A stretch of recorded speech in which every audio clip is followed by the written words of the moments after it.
What's up mga paps? Ayan, good morning po sa inyong lahat. Kamusta na po kayo mga paps? Samahan niyo po ako ngayon araw na to sa aking mga gagawin po. Update ko na naman po kayo sa ating mga isda po at yung ating crayfish. Ayan mga paps, kamusta na po kayo? Bago po ang lahat, yung hindi pa po nakapag-subscribe sa YouTube channel ko po na Paps Rooftop, please subscribe niyo po yung aking YouTube channel. Pinutin nyo lang po yung notification bell para lagi po kayo updated sa ating mga videos. Like and share na rin po. Mag-comment na rin po kayo kung mayroon po kayong dapat i-comment po. Para po tayo po mag-share lang po ng ating mga komento. Ayan. Samahan nyo ako mga paps. Pero bago ang lahat po, yung ating malupit na intro. Yes, let's go!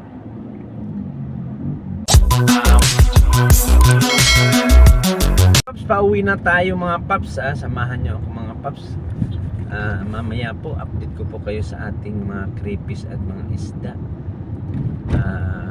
Palaki ng palaki po ang ating mga alagang isda at yung ating mga krillings po. At yung ating mga crayfish mga paps, talagang hindi na po natin mapigilan ang kanilang pagmimit. Halos araw-araw po sila nagmit mga paps.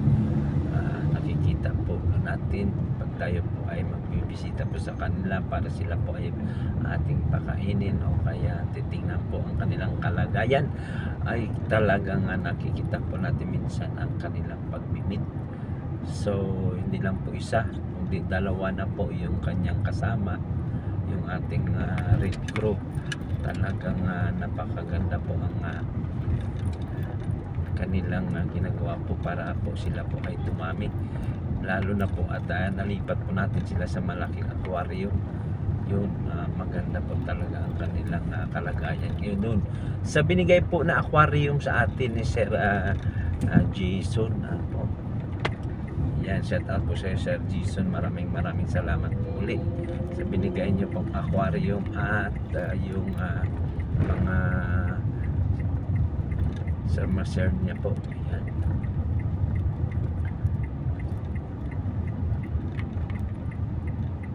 Yan, maraming salamat po sa inyong lahat mga idol. Ayan mga paps, mamaya po update ko po kayo sa pagdating po natin dun sa bahay. So dyan lang kayo mga paps. Mamaya po update ko po kayo, ipapakita ko po sa inyo yung ating pong mga crayfish at yung ating mga mungulis kung kamusta na po sila mga paps.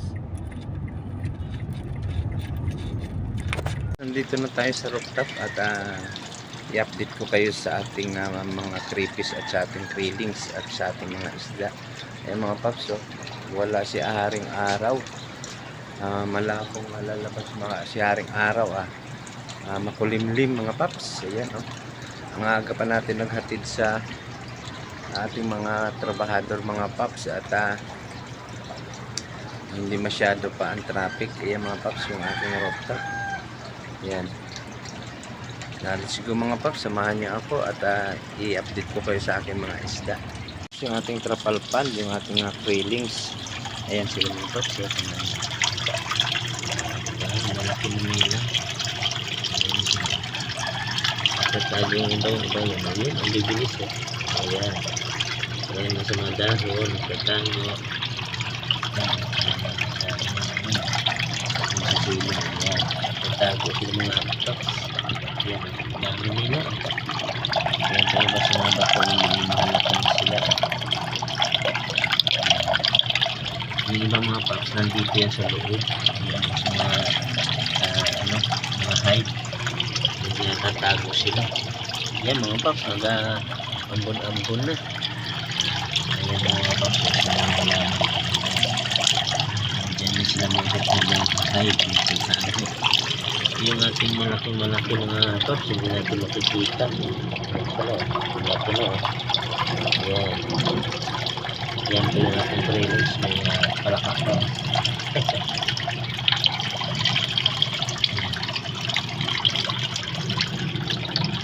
Yung malaki natin mga paps, nandiyan na siya, nagtatago yan. Yan pa iba, so yung gitna, nagtatago. Yung iba sa laman. Ang dami sa laman. sila. Yan mga paps, hindi mo mahalata na sila to yan. Yan ang sila sa laman, no?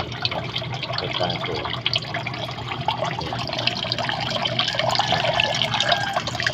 Pagkato yung ibang trailings na mga paps. Yan mga paps, ang water nila matagal na ho ito. Mga 1 week na. Hindi pa natin napalitan dahil mayroon tayong filter. Ang ganda ng ating filter. Ang ganda ng ating ginawa mga paps. Ito naman po ay bigay ni Sir Jason. Ayan o. Beliegas. Ang ganda. Ayan. Pati po yung amo ko. So maganda ang pagkagawa natin. Lagyan natin ng extension para magkaroon ng holes. Magkaroon ng bula-bula. Sige na po yung mga paps. Walang problema kahit hindi natin napalitan ng dalawang araw o 3 araw malinis pa yung tubig. Ayan o. Ayan mga paps, sa mga isda naman po natin, ayan po yung ating mga fry dati ng mga muli. Ayan sila, ang dami. Ayan. Tsaka ito po yung iba, yung malalaki na, yung mga higit na buwan. Ito wala pa po masyado, maliliit pa lang po ito. Tsaka yung ating golden na molly, yan po sila, lalaki na rin. Tsaka yung ating mga inahin, ito po yung ating inahin. Yan. Tapos yung ating mga marble, yan. Yan sila, yan. Malalaki na rin. Yan. Ito po yung mga kapatid nila na ibang kulay. Hiniwalay ko po para iba-iba po mga ano nila. Gusto kasi hindi na magka-iba-iba yung lahi. Ito naman po yung ating crayfish. Yan. Yan sila yung iba nag-hide. Yan. Yan. Hindi natin makita mga paps. Tapos dito naman yung ating inahin nung mga krillings natin mga paps. Yan o. Yan sila. Yan. Yan o. Yan yung nanay tsaka yung tatay. Yun. Yung isa pa andyan o. Yan. Yan. Sana magkaroon na sila ng eggs dahil nag-meet na ito mga ito. Pero tingnan natin mga next month kung magkaroon na yan. Yan. Yan mga paps, yung ating mga crayfish. Yan. At yung ating mga fish. Yan. Yan, update ko po yung mga paps. At tayo po mga paps maglilinis ng aquarium. Ito lang, ito medyo greenish at saka sa baba. Anuhin natin, magbawas lang tayo ng mga 50% o kaya 70% siguro, para malinis lang natin. Tapos ito rin kahapon nalinis ko na to, pero bawasan pa rin natin 50% lang sa ito para hindi naman sila masyado yan lang naman ang natin linisin. Saka yun, yan. Samahan niyo ako mga paps, dyan lang kayo ha. Umpisa na natin yung paglilinis. Yan, mga sarili ito, ang ganda. Yan yung ating trapalpan mga paps. Ano po yan, 2 feet by 6 feet by 1 feet. Yung taas niya 1 feet, yung haba niya 6 feet, yung lapad niya ay 2 feet. Yan. So malaki-laki na rin po yun sa mga yun, naambo ng mga paps. Yan, naambo na siya. Yan, naambo na. Makulim din po kasi, kaya medyo makapahinga yung ating halaman sa araw. So tayo na mga paps, maglilinis na tayo. Linisin muna natin yung dalawa na yan. Diyan lang kayo mga paps, samahan niyo po.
Yan mga paps, kaya pinapatining lang po natin para yung dumi masipsip po natin.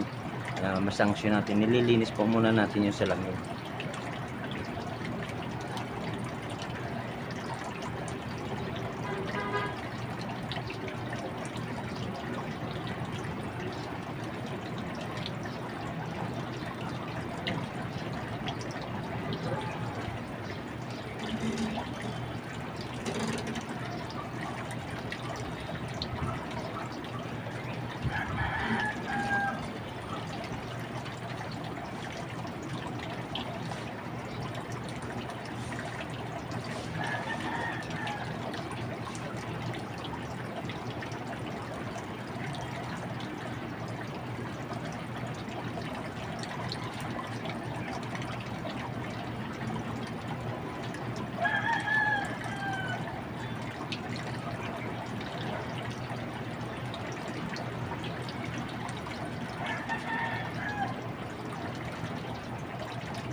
Yan mga paps, pinapatining lang natin. Tapos na tayo magpakain po at maglinis ng mga aquarium po natin. I-flex ko po sa inyo mga paps. So yan ang ating mga isda mga paps na linis na po natin. Napakain na rin po natin sila. Okay na po. Pati po yung ating crayfish po ay tinignan na rin po natin. Kaya hindi po natin yan binibigyan po ng pagkain pag umaga. Sa gabi lang po natin yung binibigyan dahil sa gabi po sila active. Yan, ito lang po yung mga isda po natin yung ating binibigyan. Yan na po yung ating mga trailings.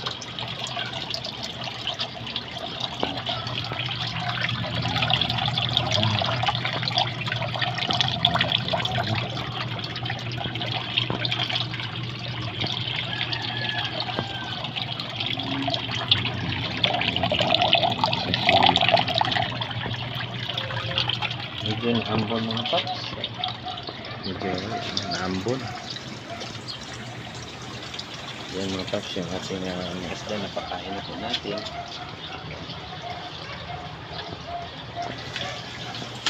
Yan po yung ating crayfish. Ano po sila? Yun. Tago. Yan isa. Ito po yung isa.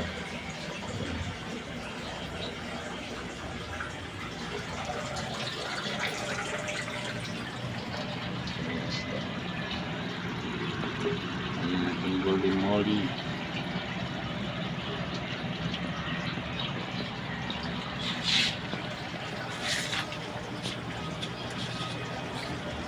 Kaya ito isang crayfish.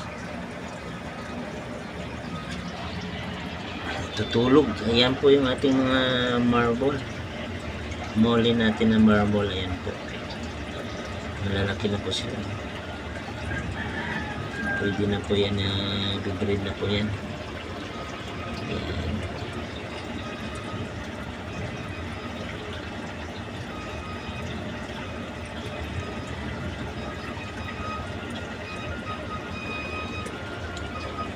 Ayan na po sila. Ito na rin po yung mga molly din po natin iba. Ibang kulay. Pinukod na po natin para maganda po yung mga lahi na lang po na magaganda yung piliin po natin. Ito magdadalawang buwan pa lang po ito yung ating protein na molly. Ito mag-isang buwan po yan. Ito magdadalawang buwan pa ito. Ito po yung ating may white na nakalahi po ng white. Sana sa sunod na buga po ay puro ano na, puro white na. Yung maliliit pa lang po yan. Yan mga paps, hindi pa tayo magdidilig ngayon kasi medyo naambon. Naglinis lang po tayo ng ating aquarium. Paps, maraming salamat po sa inyo pagsama. Yung hindi pa po nakapag-subscribe po, please subscribe na sa YouTube channel po na Pops Rooftop. Pindutin nyo lang po yung notification bell para lagi po kayo updated sa ating mga videos. Like and share na rin po para makita po ng ating mga kasamahan. Comment na rin po kayo kung mayroon po kayo gustong i-comment. Maraming salamat po. Stay humble and God bless po. Bye-bye. Ingat po tayo.